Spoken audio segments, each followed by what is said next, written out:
পুজো চলছে, আজকে সপ্তমী, সবাইকে প্রণাম জানাই। বাট কি বলতো, রোগা হওয়ার আর কোনো ব্যাপার নেই, এখন শুধু খাওয়া দাওয়াই চলবে। তাই দেখো সাজতে সাজতে, আর সব থেকে বড় চুলগুলো কেটে ফেলেছি সামনে কেমন, আর চুল আমার এত বড় বড় চুল হয়ে গেছিলো, সব কেটে এদের কতটুকু করেছি দেখো চুলটাকে। আর এই যে সামনেটা দেখো, আর এই ড্রেসটা তো পরেছি, তোমাদেরকে বললাম ড্রেসটা পরেছি।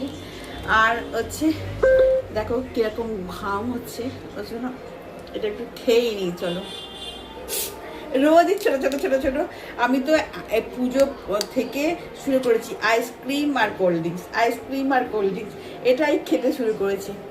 দিনে মনে হয় 4টে ছোটো ছোটো খাওয়া হয়ে গেল, কেন ছোটোগুলো একবারে খাওয়া হয়ে যায় বলে ছোটোগুলোই নেওয়া হয়, আর বড়োগুলো তো তোমার ঢেলে ঢেলে খেলে না, ওই যে কী বলে ঝাঁজটা থাকে না, ওই জন্য ছোটোগুলোই নেওয়া হয়। চলো খেয়েই নিই, ঠিক আছে, বাই।